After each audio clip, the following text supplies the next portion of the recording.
Bismillahirrahmanirrahim. Alhamdulillahi rabbil alamin. Wassalatu wassalamu ala rasulina al-amin wa ala alihi wa sahbihi wa man tabi'ahum bi ihsan ila yawmiddin.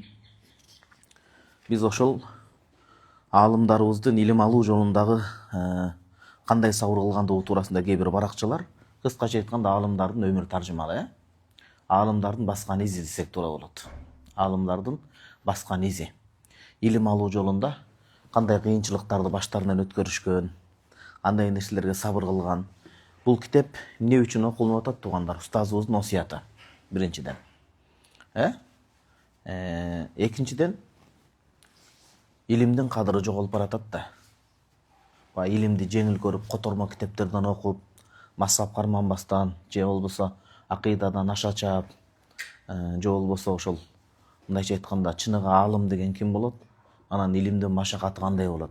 Илгертеден эле ата бабаларыбыз илим алуу ийне менен кудук казгандай деп бекер айтылбайт экен да. Биз канча өмүр бою мисалы бир адам, мисалы дейли, биз окуп атабыз, бирок биздин балдарыбызга дагы да мүмкүнчүлүк бар да. Алар мектепти дагы жакшы окуп, ошол эле учурда 11 жыл учурунда бир канча тил билип, мектеп бүткөнчө мисалы бир канча тилдин катарында араб тилин мыкты билип, Куранды жаттап, шарият илимине шыгы болуп чыга турган болсо, алар биз баскан жолдон тезирээк басып өтөт, Кудай буйрса, туурабы? Ошон үчүн Азирети Али радыйаллаху анху айтат: балдарыңарды өзүңөр көргөн уккан эмес, албетте ал нерсеге таянгыла. Бирок алдыдагы келе турган кыйынчылыктарга, алдыдагы жетишкендиктерге даярдап тарбиялагыла деп келет да. Кудайым буйрса, мына ушул аалымдардын баскан изи бизге чоң бир илимий азык, илимий көрөнгө болуп бермекчи да буйрса. Ошол китепти акырын жүрүп отуруп, кече биз биринчисин бүткөнбүз туугандар, эсиңиздердеби? Кечеки сабакта. Бул китеп 6 бөлүктөн турат. Биринчи бөлүгү аалымдардын илим алуудагы тарткан запкы, азаптары, кыйынчылыктары туушуккан. Анан өлкөдөн алыс болуу. Ар бир адамдын ошол төрөлгөн жеринде болгон кусалыгы кошо төрөлөт. Сүйүктүү пайгамбарыбыз саллаллаху алейхи вассалам Меккеден чыгып бара жатканда дагы Меккеге кайрылып, ушул сенин элиң мени азыр туура эмес түшүнүп, тар түшүнүктөн улам мени чыгарбаганда мен чыкпайт элем дейт да. Мадинага келгенде пайгамбар саллаллаху алейхи вассалам катуу дуа кылган. Ошондой эле ар бир алым. Илгертеден Имам Бухари дагы канча жыл хадис жыйнап жүрдү, бирок өз өлкөсүндө болгон. Биздин Имам Касани, Ханафи мазхабта бир топ алымдар. Демек ар бир адамдын жүрөгүнүн түпкүрүндө иман баалуулугу жана башка болуп туруп, киндик каны төрөлгөн жерге баары бир тартылуу, сагынуу, кусалык деген нерсе болот да. Ошон үчүн Кудай Тааламан шерменде болбоону, уятка калбоону сурайбыз, анткени өз элинде батпай калыш бул чоңгордук болуп эсептелет да. Кудай ошондон сактасын. Же болбосо жер кабыл албай коюп, элестетиңиз. Канча деген адамдар бар жер бетинде. Бул шермендечилик адам өлгөндө эле башталат экен да. Жаназасына адам келбей койсо. Не болот элестетсеңиз? Аны акча менен жалдап алып келсеңиз деле ал ихлас менен турбайт да. Бул акча менен же башка менен чечилбей турган маселе да. Демек кээ бир жаназаларга адам топтой албай калат. Кээ бир жаназага адамдар жетишпей калат да. Адам ошол кайтыш болгондо эле анын ошол жаназасы кандай өтөт, кандай адамдар ага дуа кылат, ошондон эле маалым болуп калат экен да. Анын ар жагы жер кабыл албай койсо кандай оорусуна болот. Ошон үчүн бул китептерден окуудагы негизги максат илимдин кадырын берүү, жаштыктын акысын берүү, жалпы өмүрдү туура жашоо. Ал эми илим билимге коротулган өмүр, жаштык бул эң туура жаштык, эң туура өмүр болмокчу да. Аллага шүгүр, Аллахым баарыбызды бул шарият илимдерине бекем кылсын, жана ошондой эле так жанагы билим тармагында жүргөндөргө дагы кадамдарын бекем кылсын. Бисмилла. Анан экинчи китеп 6 бөлүктөн турса, биринчисин айттык. Экинчи бөлүгү ушул аалымдар илимге жетүү үчүн, илим баскычтарын, илимдеги сунуу ашууларды ашып, татыктуу ашып өтүү үчүн уйкуну курбандыкка чалгандары. Мындайча айтканда, уйкуну, ашыкча уйкуну жеңе билгени. Ашыкча уйку дебесек болбой калат, ооруп калышы мүмкүн. Убактылуу адалдан болсо да ырахаттарды кичине чанып туруп, туугандар. Кудайым берекесин берсин. Китеп бар, али шейх муну жазбаңыз, сиз өзгөчө.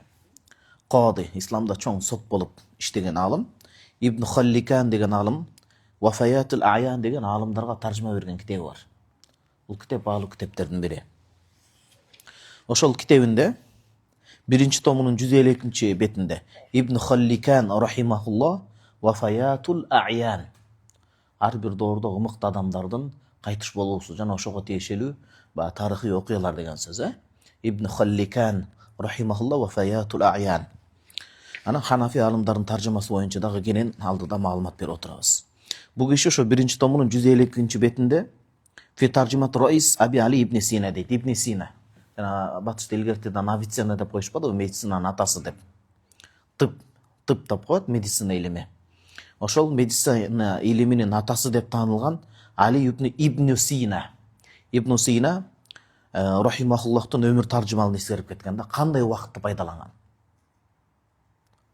Илимге, билимге, медициналык ачылыш. Бул киши бир гана медицина жаатында эмес да. Не деген терең ойчул, туурабы? Не деген нерселерди тактап кеткен. Фармацевтика жаатында, медицина жаатында жалпы.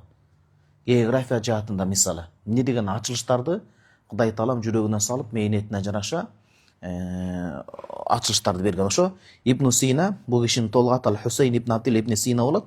Бул киши алимул мутафаннин дейт. Бир эле фан деп илимди айтат. Бир эле билим тармагы эмес, бир канча билимдин ээси болгон дейт. Алладан ошону сураш керек да. Имам Абу Ханифа рахимахулла биздин мазхаб башчыбыз. Ажылыкка барганда замзам ичкенде Аллахым мени аалымдардын аалымы жана бир канча илимдердин эгеси кыл деп Кудайга дуа кылган да. Эми Алланын ыраазычылыгы үчүн. Ал-алимул мутафаннин Ибн Сина рахимахулла бул киши бир канча билимдин, илимдин ээси деп атат. Ал-философ, чоң философ.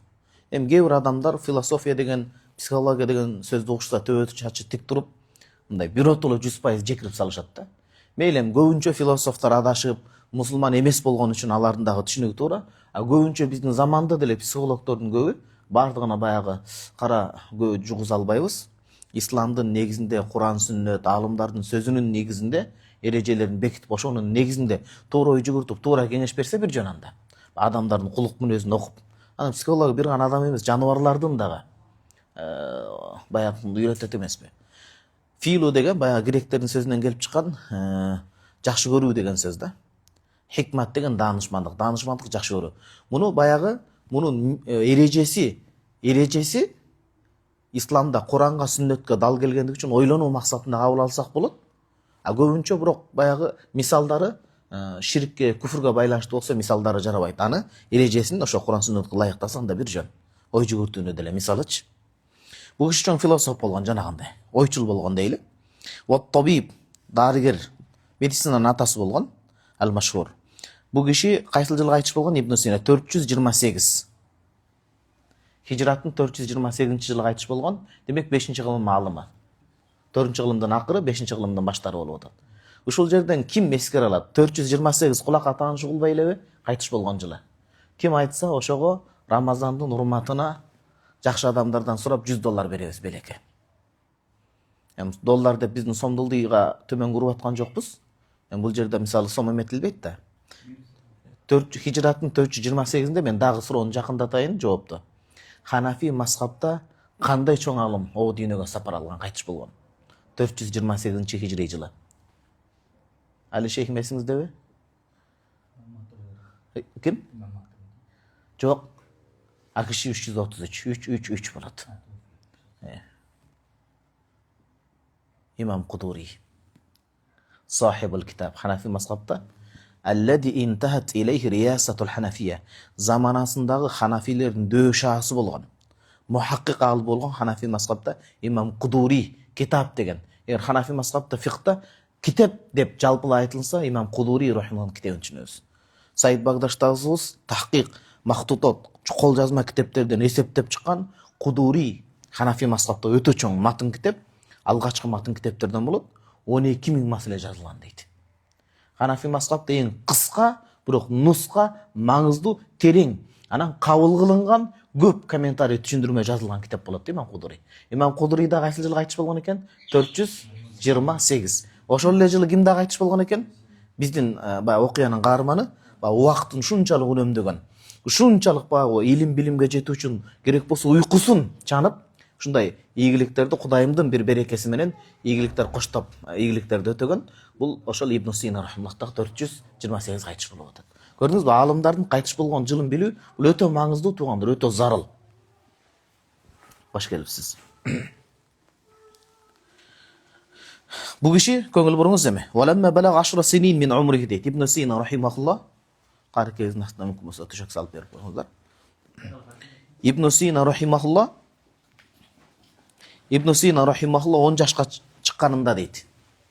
10 жашка толгонунда кана кат атқанал Кур'ан ал-Азиз. Көңүл бурсаңыз, Ибн Сина рахимахуллах 10 жашка чыкканда Куранды толук жаттап бүткөн деп атат. Ан Захрул Гайб деп коет, толук жаттап, жаш кезде алган илим ташка таңга баскандай го. Мындайча айтканда, толук Куранды жаттаган. Адатта муну хафиз анан кары деп коет, кори деп коет.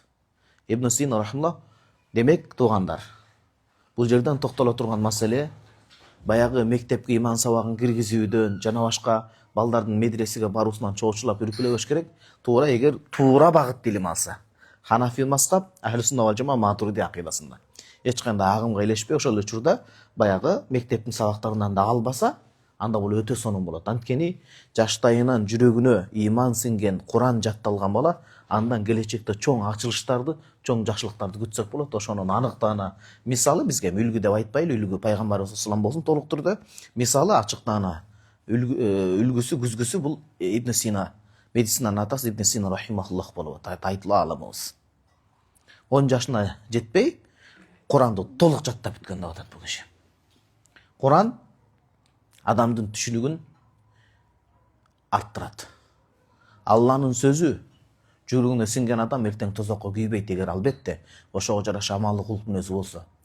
Куранды жаттаган бала анын зээни бөлөкчө болот. Биз тажрыйба жүзүндө көрүп келе жатабыз.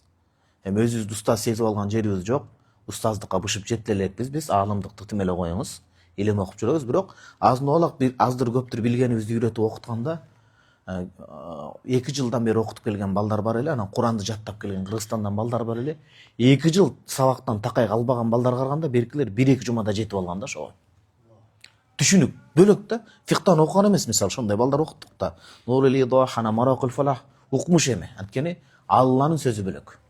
Ибн Ади деген чоң алым өткөн. Аллах разы болсун, ушул кишинин атында китебинде жазып алыңыздарчы. Ибн Ади деген чоң алым Камил деген китебинде хадис жыйнагында пайгамбарыбыз кечиресиз бар экен. Пайгамбарыбыз саллаллаху алейхи вассаламдын Куран туурасында айткан хасан, далилге жарамдуу деңгээлинде хадисин алып келет. Мен Qur'ал Qur'ан ва аллама. Ким Куранды окуп, дайыма үйрөтүп жүрсө, маттааху Аллаху би ақлихи хатта ямут. Бул дүйнөдөн үзүлүп, о дүйнөгө кеткенге чейин, өлүгөнгө чейин, кайтыш болгонго чейин акылынан аздырбайт, тоздурбайт дейт. Акылынан алжып, азып, тозуп калбайт экен да. Куран ушундай экен. Ошон үчүн ата-энелер биз албетте мектептин билимин кошо сиңирүү менен, бир канча тилди үйрөтүү менен биргеликте Куранды үйрөтүш керек. Бул боюнча 2 жыл болду. Арапка быйыл чыгарбадык китеп көргөзмөсүнөн. Китеп алсак Куран адамдын оң жак, сол жак мээсин толук иштетет экен да. Негизги бөлүгү болот го. Мисалы, оң жак иштеген функциялар мындай нерсеге жоопту, сол жагы мындай нерсеге жооп. Мисалы, тарых деп коелу, так маалымат. Ал жерде ба сөздү көркөмдөө, чеченде кереги жок, так цифралар, окуялар. Анан адабият. А бул жерде мындай ой жүгүртүү адамдан. Көркөм сүрөттө көркөм образы. Бул жерде Куран мээнин 2 бөлүгүн тең толук иштетет. Бул таң калыштуу эмес. Бул илимдин булагы оргуштап жаткан Куран, Алланын сөзү. Бул өнүгүп өсүүнүн башкача ой жүгүртүүнүн өзгөчө. Туугандар билесиздерби, азыркы биздин өспүрүмдөр, азыркы жеткинчек муун, булар поколение Z деп коет. Ошонтон илимий термин ошондо билимде термин коюшкан, мындайча айтканда, өтө уникалдуу ой жүгүртө алышат. Ошон үчүн баягы дин душмандары, адамзаттын душмандары буларды өстүрө койбой, акылын туура эмес нерселер менен бурмалап атат интернет аркылуу. Анткени алардын аң сезими, подсознание аң сезим жана башка туура эмес нерсе менен булганып калып атат да. Жаш баланы ошон үчүн Алланын сөзү Куран менен көбүрөөк окуп, туура нерселерди, ата бабадан динибизге туура келген жакшы нерселер сиңирип калыш керек да. Бул илимди ачат. Ал бала мектепти да аябай жакшы окуйт. Ибн Сина рахимахуллах 10 жашка жетпей караңыз, мына кайра окуйын. Валамма балаг 10 синина мин умрихи, 10 жашка чыкканда дейт. Кана кат атқанал Кур'ан ал-Азиза. Аллахтын сыйырматтуу сөзү болгон Куранды толук аткана, толук жаттап, жөн эле жаттап койгон эмес. Эрежеси, тажвид, тартил эрежесине ылайык жаттап, керек болсо анын өкүмүн биле тургандай даражада окуган дейт. Вал адаб жана араб адабият классикасын мыкты окуган деп атат. проза поэзия эки түрүнөн кара сөздүн дагы анан жыр деп казак бабалар айтмак, жыр поэзия, проза кара сөз поэзия экөөнү тең адабият классикасын мыкты окуган дейт. Тил да кыргызда да ушул жакшы сөз бар, өнөр алды кызыл тил. Бизге дагы шарият илимин окуганда араб тили негиз болот туугандар. Шейх Фатхи Хижази деген аксакал устазыбыз бар, баягы арекем көп чакырып батасын алабыз го, китептерди бүткөн аксакал устаз, өтө такыба. Пайгамбар жашына келип калды. Буюрса бир жолугуп батасын алыңыз. Шейх Фатхи Хижази устазыбыз. Ошондой устазыбыз бар экенине шүгүр. Асгарда мин а'мидатил асгарда, асгардын түркүктөрүнөн бири. Устазыбыз айтат дайыма, кимде ким шарият илимине кирем десе, бир эле эшиктен кирет, араб тил эшигинен. Араб тил эшигинен кирет. Туурабы? Эшик менен киребиз да, терезеден башкадан кирбейбиз го, мисалы. Адепсиздик башка болот. Демек, араб тилди мыкты болгон, ал шариятты деле мыкты түшүнөт. Кимде ким акыйдага кирем десе, усулу тин, фа алейхи духул мин бабил луга, анда да араб тил, араб тил, араб тил. Экинчи устазыбыз Шейх Салим Абу Асиф устазыбыз айтат, ан-наху, грамматика илими бар го, сөздөрдүн айкалышы бар. Бизде кыргыз тилинде деле талдайбыз го, баяндооч, тактооч, сынатооч депчи. Араб тилинин грамматика жана айкалышын, сөз айкалышын үйрөтө турган илим дагы грамматикасын, синтаксиси. Бул дагы матлабун мин маталиб истинбат, нахвини жакшы окуган адам араб тил грамматикасын шариятта өкүм чыгарганда туура өкүм чыгара алат. Мындайча айтканда муштахид биздин имам Абу Ханифа рахимахуллах кандай өкүм алып чыкты, ошону так туура түшүнүүгө себеп болот дейт. Ибн Сина рахимахуллах 10 жашка жетип жетпей Куранды, араб тил адабиятын, поэзия, прозасын кошуп мыкты өдөштүргөн дейт. Ва хафиза ашия мин усулуд-дин. Карасаңыз, акыйдага усулуд-дин дегенде акыйда, Кудайга болгон ишеним илими бар го, илмут таухид, илмул калам, илмул акыйда. Акыйда илимин так билген дейт. Ошонун ичинен эң керектүү өлчөмүн жакшы билген дейт. Анан усулу фикх, шариаттын каталогу. Кандай, мисалы, кээ бир туугандар айткандай, булду Куран, сүннөт ошо менен чыгарып алабыз деп. Бул чоң адашуу да. Куран, сүннөт алымдар негиз кылып туруп, салып, бүт салып, не деген биякта ортодо эрежелер бар. Ал эрежени көп ойлогондо имам Абу Ханифа, имам Малик, имам Шафии чыгарган жери жок. Ал пайгамбарыбыз саллаллаху алейхи вассаламдан бери сахабаларга ошол кайфияти фахмин нусус, тафсирун нусус деп коет. Куран, сүннөттү кандай түшүнүш керек? Ошонун эрежелери бармы ортодо? Ошол эрежелерди көкүрөктөн көкүрөккө өткөзүп, сахабалардан бизге чейин жетип келген ошол эрежелер. Бүт чогултуп, эреже катары түптөп, арыгын чаап, суун агызып, анан муштахидтерибиз, анын көч башында имам Абу Ханифа рахимахуллах, анан бизге ушуну жеткирип берип атат. Көңүл бурдуңузбу? Бул ошол усулуд-дин деген, аслайын деген эки илимди айтабыз. Акыйда илимин, анан усулул фикх жана шариятты могул жердеги. Кантип түшүнөбүз? Куран, сүннөттү түшүнүү эрежелери. Туугандар, арабтардын баардыгы эле же араб болуп туулган, же өмүр бою араб болуп туулуп, араб тилин окуган адам деле 100% Куранды түшүнүп кете албайт ал. Могул жердеги бул эки чоң булакты түшүнүү илимдерин, эрежелерин окубаса. Өзү араб боло туруп. Элестетсеңиз, буга айдан ачыкмын, ар бир сөз далил менен болсун, аргумент, факты менен болсун. Имам Шафии рахимахуллах жаш кезинде Хижаз, өзү Гозза, Палестинада төрөлгөн. Мисырда көбүрөөк өмүр сүргөн, акыркы өмүрлөрүн 200-жылы келип, 4 жылдан кийин жаңы мазхабын негиздеп 4 жылда кайтыш болгон адам да. 4 жылда. Бул киши Хижаз, Мекке, Мадина тарап кирген эки чоң максат менен дейт. Бири жаш кезинде араб тилин, адаби араб тилин үйрөнүү үчүн, экинчиси бутага, жанагындай мишен деп коет го, бутага барымтак атуу үчүн. Жөнөкөй алым болгон 10 аткам, 9 тийгизет элем араб тил дейт. Араб тилинде худжа болот. Бизде Ханафи мазхабтан Мухаммад ибн Хасан Шейбани, имам Шафии бул кишилер араб тилинде худжа, далил болот. Бирок ошо кишиде имам Шафии дагы араб болуп төрөлгөнүнө карабай, канча жыл араб тилин окугандыгына карабай, мыкты араб тили 200-жылга чейин эле далил болот туугандар. 200-хижри жылдан берки далил болбойт, анткени тил бузулган. Араб тил болуп күчөп турган заманасында илим алган адам Куран-ы Каримде муташабих аят, хадисте муташабих, бул дегени сырткы майнысы Аллахка ба дене түспөттү окшото тургандай сыноо үчүн түшкөн ба, акыйдадагы бар го. Ядуллаху фаука айдихим, Аллахтан көбүрөлөр ашты асманда деп атат, астагфирулла, түз майнысын туура эмес жоруп. Ошо окшогондорду имам Шафии окуганда бул жеринде биздин акылыбызда, илимибиз да жетпейт. Аллах бул жерде кандай толуктук жакшы маанини кааласа, пайгамбарыбыз саллаллаху алейхи вассалам бул жерде кандай толуктук жакшы маани кааласа болду. Бирок 100% кат'ан бул жерде Аллах тааланы асманга аршка отургузуп койбойбуз же Аллахка дене сүзбөл колду берип койбойбуз. Биздикиндей бир муктаждык дене бөлүктөрдү бербейбиз. Ал максат кылынбайт, бирок эмне максат кылынып атат? Кудайды мактоо максатылуу, бирок кайсы экенин ачык айта албайм дейт. Элестетиңиз. Демек, асылайын, эстеп калдың, асылайын дегенде акыйда илими, усул фиқ илимин түшүнөт экенбиз. Бул киши Ибн Сина рахимахуллах ушу усулуддин таухид илимин, акыйда илиминен керектүү илимин 10 жашта окуган деп атат. Ама кишинин азын-аулак окуганы бүгүнкү күндө чоң китеп деген сөз да. Туурабы? А киши 10 жашында окуган китеби бүгүнкү күндө университет, бакалаврда окула турган акыйда китеби болуп калышы мүмкүн да, мисалы. Илим деңгээли бар да. Илим гүлдөгөн заманында болгон. Аббаситтердин анан ол хисап, математикадан мыкты окуп койгон дейт 10 жаштагы бала. Анткени арык туура чабылган. Иман отургузулган көкүрөккө. Анан Алланын сөзүн жаттап атат да. Алланын сөзү жүрөктү нурлантат, көздү нурлантат, ой пикир нурланат да. Туурабы? Жакшы адамдан жакшы ой чыгат да, туугандар. Вал жабр дейт. Алгебра. Вал муқабала, бөлүү эсеп кысап. Илгери өз-өзүнчө болгондар бири. Ошонун бардыгын окуп чыккан дейт. Сумма ахкама илмал мантык, кийин мантык, логика илими. Логик мисалы, тамактын көркүн чыгарган тузу болсо, сөздүн көркүн чыгарган кыргыз тилинде талдоо, мисалы, грамматика, туурабы? Бир турист келип кыргыз тилин үйрөнө турган болсо, барды, азаматга базар десе ал, болбойт да ал. Туура? Мисалы, барды, азамат базарга, каяка, кайда барды? Азамат базар, бул жөнөкөй эле банальный түшүнүктү айтып атам, биринчи класстын деңгээлинде. Азамат барды базарга десе ката болот да.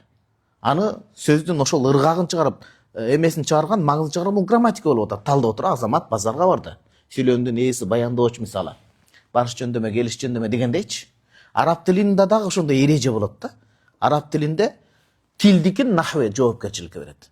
Ал эми могу мантык, логика илими Куран сүннөттөн алына турган болсо, Кудайым буйрса, ислам аалымдар изилдеген. Бул ойдо ката кетип калбоо, ойдун көркү болот.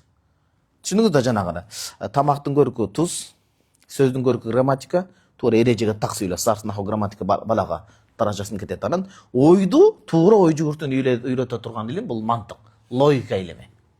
Сүйлөгөн сөз кээде көп бир адамдык логикага жатпай калат. Бул деген сөз акылдуу адамдын сөзү эмес деп коет го. Бул сөз акыл эси со адамдын сөзү эмес дейт, туурабы, мисалы. Элди бөрүп жарган, ынтымакты ыдыраткан сөз бул акылга сыйгыз сөздөр да, туугандар. Ошол мантык илимин окуганда окутат 10 жашта. 10 жашта. Ушулардын баарын окуган, анан вафака шейхи дейт, өзүнүн шейхинен 10 жашында өтүп кеткен деп атат. Кудай берген адам экен да. Болор бала башынан, тырмактайынан. Кайсы ал-Хаким, данышман устаз Абу Абдилlah ан-Натили деген устазынан 10 жашында эле Афан Касиротен Ибн Сина рахимахуллах бир канча даража жогору болгон. Эми устаздан шакырт өтүптүр. Чын устаз шакырт өтө сүйүнөт. Ва кана ма залика, бирок ошо менен биргеликте көңүл бургуз, дигин окуду, муну окуду, бирок яхталиф фил-фиq ила Исмаил az-Захид. Имам Захиди Ханафи мазхабынын алымы. Имам Захиди Ханафи мазхабында Кудуриге ал-Мujтаба деген эң чоң шартты жазган. Ханафи мазхабында өтө муътабар китептердин бири. Этибарга алынган. Ошол Ибн Сина рахимахуллах фиқта Исмаил az-Захид деп Имам Захиди рахимахуллахка фиqтан барып Ханафи мазхабтан сабак алат эле да. Демек, эмне үчүн Алла Таала ийгилик берди бул кишилерге? Акыйдасы түз, мисалы. Башында эми кийинки өмүрүнөн да талаш тартыш бар, бирок ал жерде ар кайсы нерселер аралашып кеткен. Фиq коюлунган, эреже коюлунган, анан Кудай жолун ачып атат да. Ваштагала би тахсил улум, аны каттаби вал илахи дейт. Баягы мантык жана башка илимдер менен алектенген, так илимдер менен да, так илимдер. Химия, физика жана башка. Ва фатахаллаху алейхи абуабал улум, Ибн Сина рахимахуллахка Аллах Таала илимдин бир канча казынасын ачып, эшиктерин ачкан деп атат да. Илимдин эшиктерин ачкан. Ошон үчүн туугандар, эгерде жайында каникулда өзгөчө жан келгендери болобу, башка болобу, эгерде албетте мекениңизди ушунча сагынабыз. Бирок эгерде сиз илимди жаңы баштап атсаңыз, ата-энебиз Кыргызстанда, аяшат аяшенелерибиз, ата-энелерибиздин ден соолугу чың бир туугандардын кечиресиздер, Аллах ахыбалы жакшы боло турган болсо, калып окуганга жетпейт жайында. Куран жаттап, калып могу тилди күчөтүп, эмнеге дегенде Куранды жаттоо, сиз атайын илимге келдиңиз, зээнди ачат. Илимдердин казынасын ачып берет да буйрса. Сумма рагиба, кийин ушул илимдерди алганда баъда залика бир аз мөөнөт өткөн фи илми тиб, Ибн Сина рахимахуллах тиб, медицина илимине катуу киришкен дейт. Медицина илимине катуу киришкен деп атат.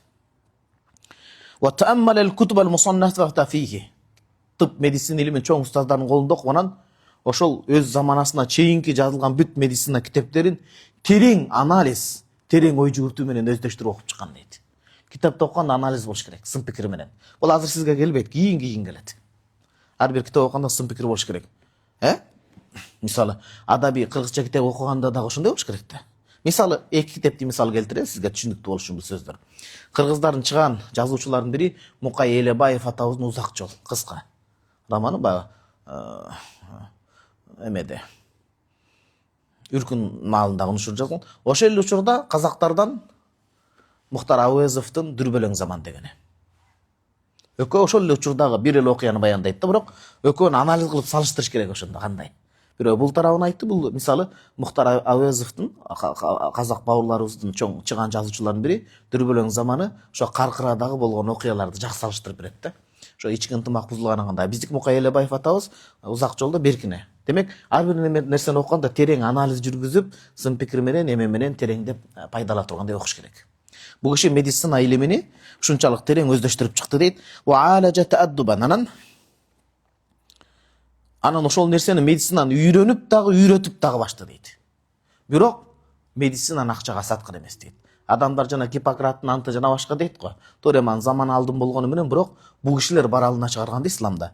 Ла такассубан, медицинаны бул киши эч качан өмүрүндө акча таба турган булак кылган эмес дейт. Муну илим катары бийик ордуна койгон деп атат да. Ошон үчүн мына медицинада мен дагы арзуум бар, Кудай өмүр берсин, хирург болгум келет. Айтор медицина тармагында алектенгиңиз келет да. Бул балдар сөз бирөөсүн окуш керек. Эмнеге? Монтип айткан укпаган адам допресс алдында сөз угат да, туурабы? Адамдарды бул жол менен дагы бул жол менен исламга чакырган. Экинчиден, элдин матасы. Имам Шафии рахимахуллах айтат, ал киши 204 хижратта айтыш болгон. Биз китеп ээлеринен алхамдулилла шарият илимдеринен алдындабыз, анткени алар шариятын бурмалап ашкан колдору менен жазды. Элестетсеңиз, бирөө келип Тоорот, Муса пайгамбарга Тооротду жазган нускасын өзү кошуп, пикирин кошуп. Тооротто ушундай өзгөртүлгөн жери бар. Яакуб пайгамбар, Яакуб деген Исраил деген. Булар Исраил деп атпайбы, Израиль. Ошо Яакубтун балдарыбыз деген сөз, Яакуб пайгамбардын. Ал кишиге биздин пайгамбарыбыз салам турат. Яакуб пайгамбарды ушунчалык мактанышат, айтат, бир күнү Кудай менен күрөшө келип, Кудай менен асырдан Шамга чейин күрөшүп, канча жолу Кудайды жеңип, жыгытып коет, ошон Кудай айтып атат дейт. Алардын жалган сөзү бул. Таалаллах амма ясифун, Аллах тааландайдан бийик таза зат. Атаптани я Яакуб, Аллахка өзүмдүн атыма касам ишип айтам, сен мени аябай жеңип койдуң депчи. Колу менен жазган да бул. Ошо Имам Шафи айтып атат, шарият илиминде биз Кудайга шүгүр, мусулмандар артыбызга ат салдырбайбыз. Бирок бир илимде китеп ээлери христиандар менен жөөттөр бизден озуп кетти дейт. Кайсы медицина илиминде. Ибн Сина биздин окуянын каарманы азыр мунун китебин аукционго канча кымбат баада сатып алышкан да. Илим да. Бирөө машина сатып алган менен машинанын уурасы бүтпөй атат го азыр. Интернет айдыгында. Эми зарылчылык башка, бирок унаадан дагы, башкадан дагы бизге зарылыраак маселе бар жаштар үчүн, ал илим билим маселе да. Күнүмдүк талкууга түшүп өмүрүн өткөзүп албаш керек. Адам өтө акылдуу болуш керек болот да, эми Аллах мадаштырбасын. Анан караңыз. Бул киши медицинаны кесип катары колдонгон эмес дейт. Адам кесип катары бир нерсени мындай кандай десем, көнүмүш адат катары айланса, анда эме чыкпайт да. Ошон үчүн биздин дагы могу жигиттерибиз педагогика жаатында Кыргызстан деңгээлинде жакшы окуп, айылдарга бир мейли айлыгы башка болот, бирок балдарыбызды бир эркек мугалимдер болуп, мындай балдарга эркектикти кошо үйрөтүп, жигиттик, эркти кошо үйрөтө турган мугалимдер болсо, мындай Кудай үчүн кылса, собун алат ал сөзсүз. Собун алат. Ва алимат-тиб дейт, ушунчалык медицинаны өздөштүрдү бул киши дейт, хатта фаqa фихил аваил, ага чейинки Гиппократ жана башкалардан да аша тургандай болду дейт. Вал авахир фи акал муддатин, ушунчалык бул киши медицинаны терең өздөштүрүп туруп, Аллахым медицинанын чындап медицинанын атасы болгон экен. Ага чейинки жана андан алгачкы жана андан кийинкилерди бир канча кылым алдын озуп койгон дейт да. Кандай эле биздин имам Абу Ханифа рахимахуллах фикта мурун жана кийин бир канча алдын көрүп койгондой эле да. Алдын ала маселелерди жооп берип кеткендей кеп болгон дейт. Васбах фихи медицина илиминде Шейх Ибн Сина адиман назир факидал мисл, мындай теңдеши жок болгон. Эми теңдеши жок деген адамга салыштырмалуу сөз. Ал абсолюттук түрдө Аллага тиешелүү. Бул жерде баягындай салыштырмалуу түшүнүктү айтканда, мындайча айтканда өтө мындай астына ат салдырбаган деп атат да. Вақталаф илейхи фудала хадал фан ва кубарауһу. Анан бул киши медицинада шундай аты чыгып, аты чыгыш шарт эмес, бирок шундай атак даңкы алыска кеткенде, мыкты өздөштүргөндө, ошол заманасындагы медицинанын дөшаалары, мыктылар, устаттар алыстан келип бул кишиге келген деп атат. Яқрауна алейхи ануаха, ошо медицинанын түрлөрүн окуган, вал муалажатил муктабасата минат тажрубати. Анан ошол тажрыйбадагы тажрыйба, бул медицина көбүнчө эмнеде фикта айтат бизде. Медицина илими мабниюн ала галабатсан, адамдын тажрыйбасынын негизинде курулган. Бул 100/100 туп-туура деген сөз жок, бирок ошо акыйкатка жакыныраак болот. Кээде врачтар өлүп каласың дейт, бирок мисалы. Эми себеп катары карманылат бирок. Васин хиззак, бирок ушундай медицинада чоң төңкөрүш, чоң мындай реформа жараткан учурунда өмүрү дейт 16 жашта болгон дейт. Ошондо 10 жашта болсо, 2 жаш диагнозду 4-5 жылдын алкагында ушунчалык медицинада болуп көрбөгөндөй мындай бир реформа жасаптыр да, бул киши өнүгүү жасаптыр. Элестесең 16 жашта. Биз жүрөбүз, жүргөн жериңиз жок эми, мисалычы. Кудай өмүрдүн берекесин берсин да. Неге Аллах Таала бийик максат койгон адамга бийик эшиктерди ачат. Ниети түз боло турган болсо, карасаңыз, илимге аяр мамиле жасаган экен да, медицинагачы. Киреше катары кылган эмес да. Күнүмдүк адат киреше катары болсо адам ниет бузулат да. Толук айтпайт, башка болот, эптеп кутулганынан шашат. Бир окуясын айтып берейин, баягы тажрыйбасы дегенде башка китептен окуганбыз. Ибн Сина ким? Ал-Милал ва Нихалда имам Шурстани алып келет.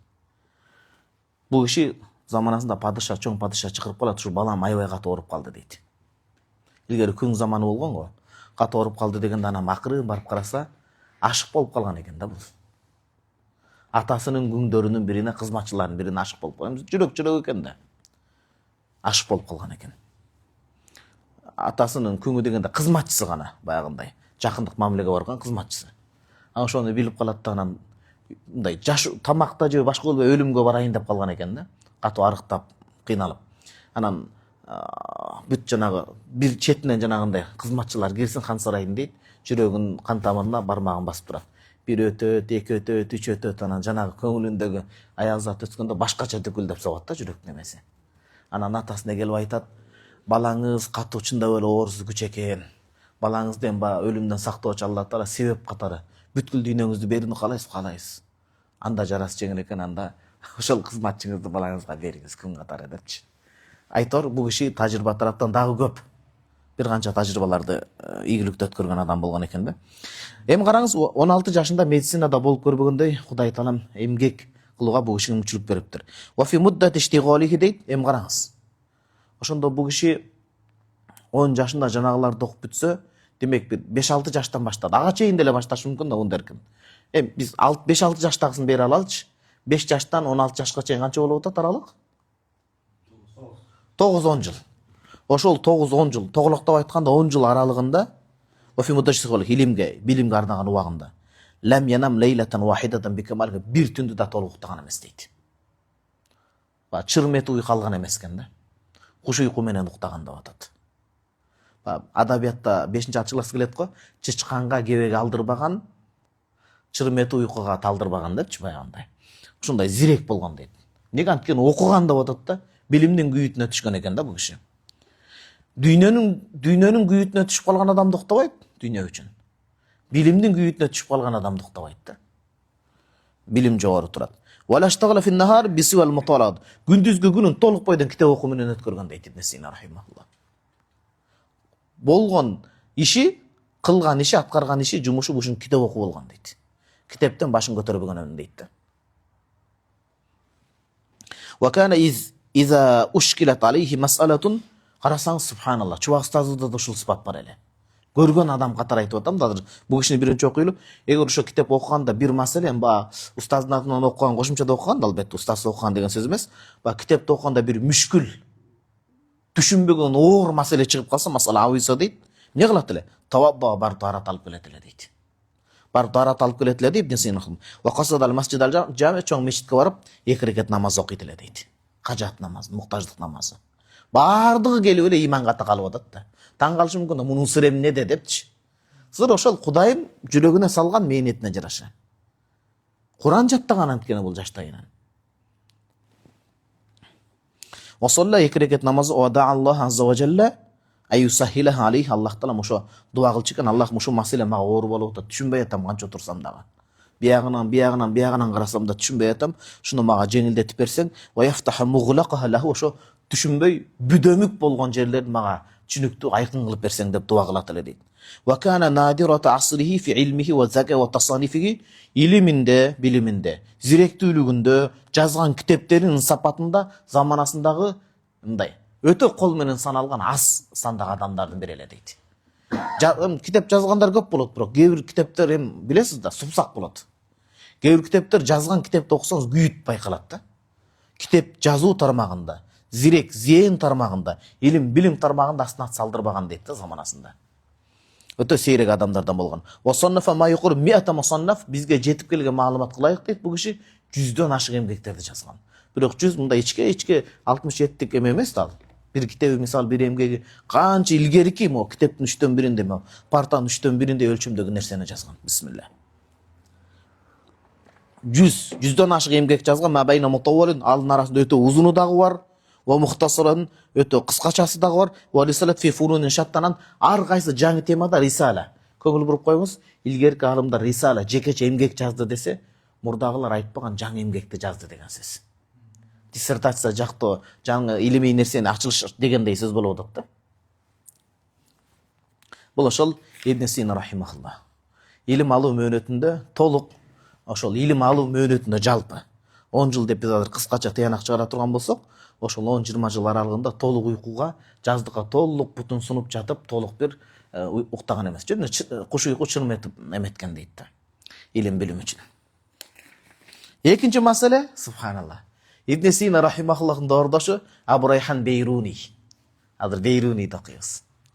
Перс алымдары болот бул киши. Жалпы биздин Орто Азиянын биринчи кезекте Орто Азия биздин сыймык, анан экинчиде мусулмандардын сыймыгы да жалпы. Илимдин, билимдин сыймыгы. Азыр Абу Райхан Бейруни рахимахуллахтагы ошол илим билим жаатында кандай убактын үнөмдөгөн, кандай нерсени курбандыкка чалган. Мындайча айтканда, бир баалуу нерсеге жетиш үчүн адам курбандыкка чалыш керек. Бул деген сөз мындай. Кандай десем, ошону садака чаап дейличи. Кыргыз тили бай сөз го, садака чаап билиш керек экен да.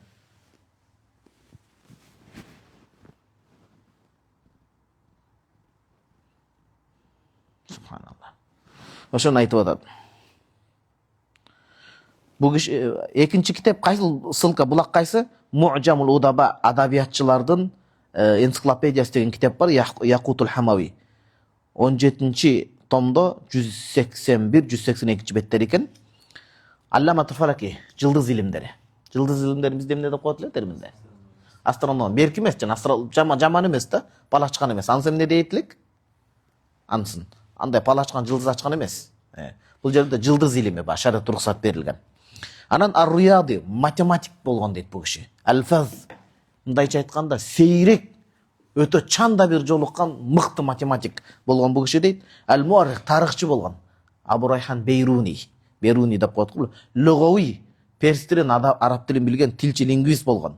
Ал-Адиб, адабиятчы болгон. Ал-Ариб, терең ойчул болгон. Ариб деген ойчул деген сөз.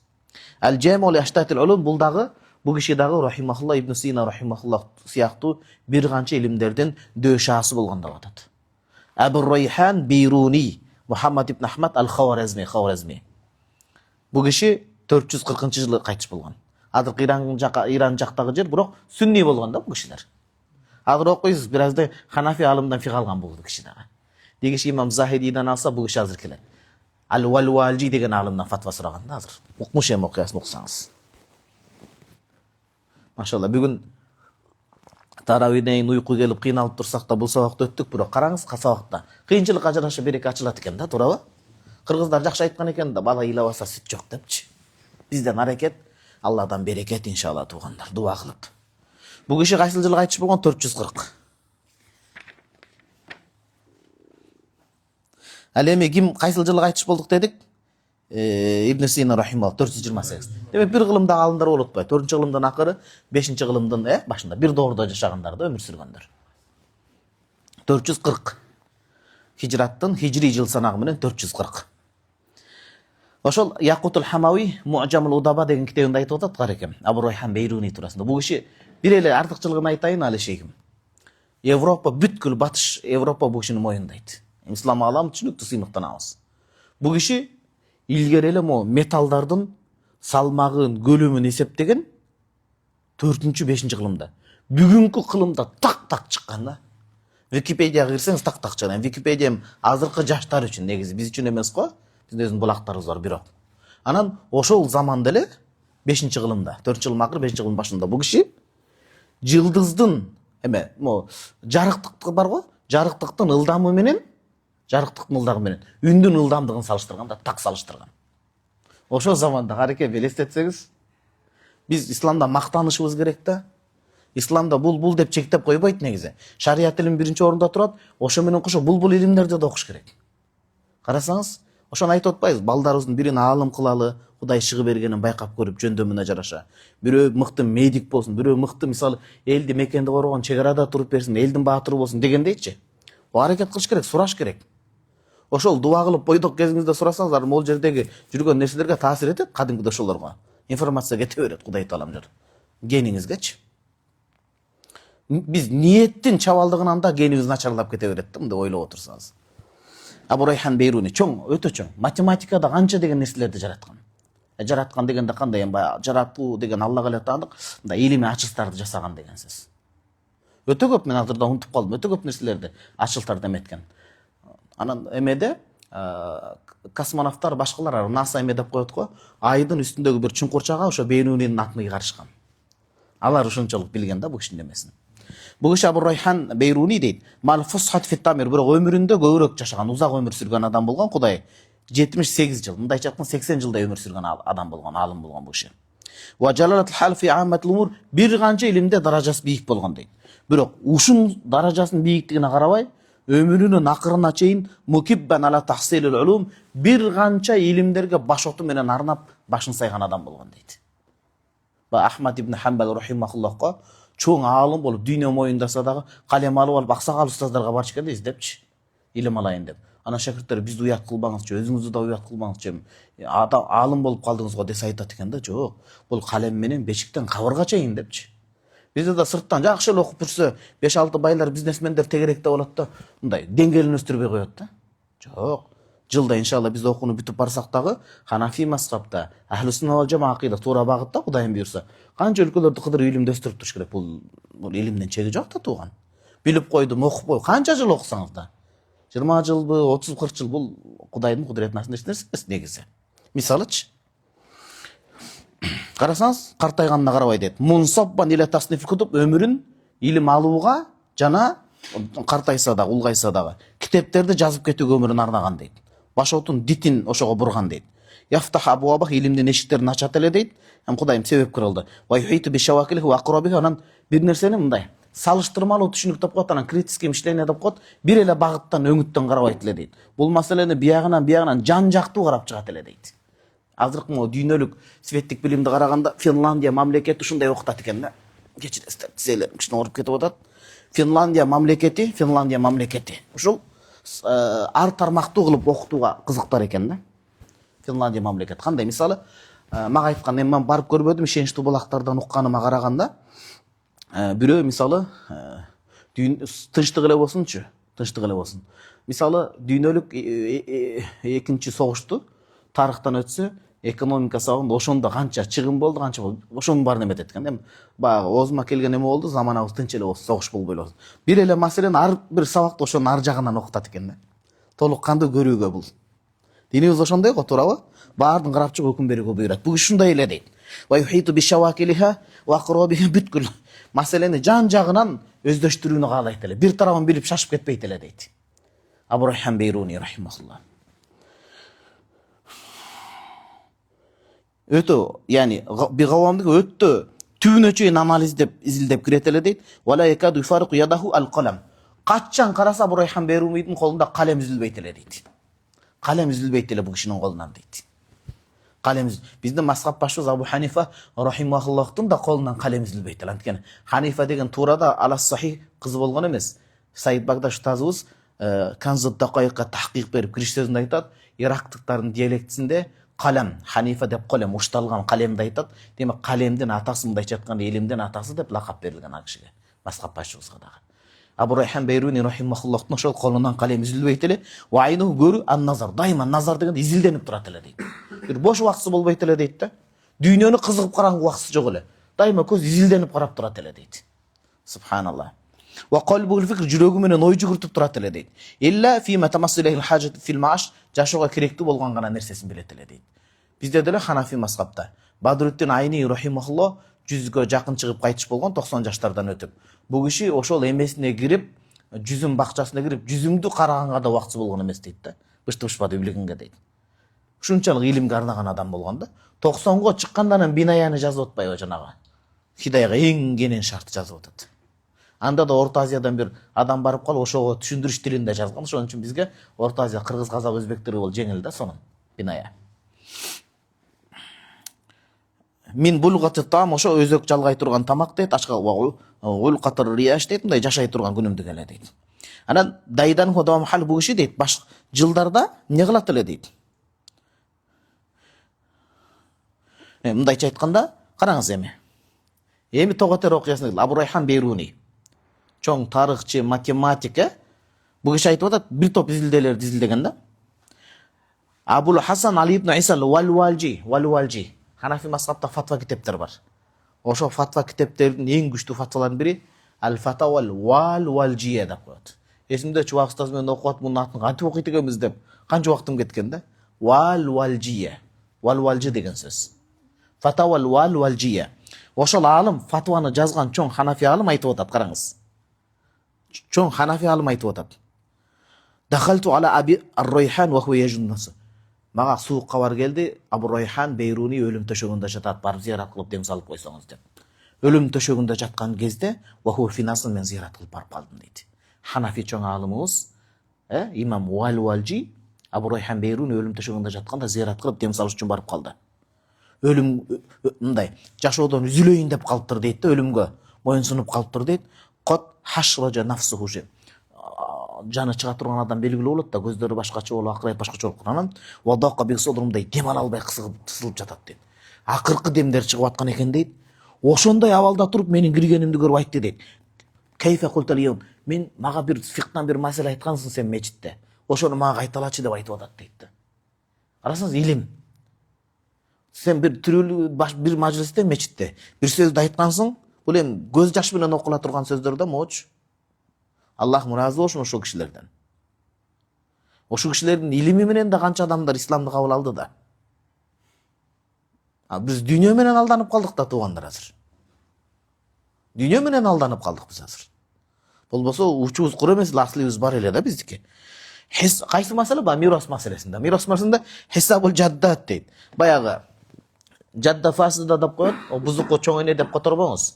Ата тараптыкын жадда сахиха дейт. Туура чоң эне деп айтылат. Анан эне тараптан келген тай энесин жадда фасида деп айтат араб тилинде. Бала өлүп калса, тай энесин калса, тай энеси өлүп калган небересинен тай энеси алабы, албайбы? Же чоң энесине кетип калабы? Тай энесинин үлүшү бар, ошону кандай деп айтты келе эскерип койчу деп атат дейт, өлүм төшөгүндө жатып. Жаны чыгайын деп аткан адамда. Абу Райхан Бейруни. Бала кайтыш болсо чоң энеси ошондо мурас алабы, албайбы деп.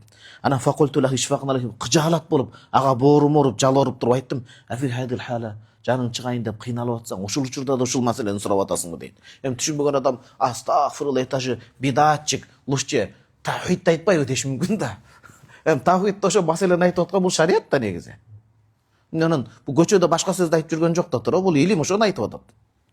Айтып атат, анан факалали яхада. Ушул абалда да турушун сурайсыз дегенде мага айтты дейт. Бизге бүгүнкү сабакта азыр ушуну окуйбуз китеп жабабыз болду.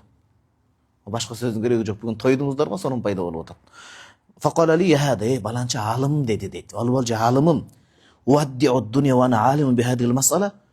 Бул дүйнөдө ушул маселени билбей өлүп кетсем, ал мага өлүмдөн да катуу болот дедим дейт. Дейт. Мен азыр ушул маселени билбей кеткеним мага өлүмдөн да катуу болот дейт. Мен бул дүйнөдө бул маселени алла якуна хайран минан ухалиха ва ана жахилга. Мен өлүмдөн алдын ушул маселени билип кеткеним, билбей надан, жахил, түркөй болуп кетүүдөн караганда мага жакшыраак эмеспи деди дейт. Анан фаадатту заликалик, анан дароо фаату залика. Жана маселен жоомунда болот деп тез айттым. Ва хафиза, дароо жаттады дагы. Ва алламани ма ваада, анан мен андан пайда алдым дейт. Алда ошол илимий ачылыштардан бир нерсени айтам деген дейт. Жана Ханафи олвалжи алымыбыз. Алда мага ошол нерсесин үйрөттү. Анан макул деп дем салып коюп окарышты. Мен эндиги үйүнөн чыгып босоосуна жеткенде, жолго чыга бергенде, ана фитторик фасама тоссуррак үй бүлөсүнүн ыйлаган үнү болду дейт. Жаны үзүлүп кетиптир да.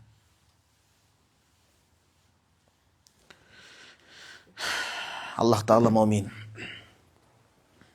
Илгертеден пайгамбарыбыз саллаллаху алейхи вассаламдын мураскорлору болуп, эң алгачкы түшкөн аят икра оку, жана оку деп. Пайгамбарыбыз саллаллаху алейхи вассалам бул дүйнөдө бир гана илимден суроого, окур робби зидни илма, Аллахым, мага бул дүйнөдөн бир гана нерсе илимимди арттыргын деп суранган пайгамбарыбыз саллаллаху алейхи вассалам.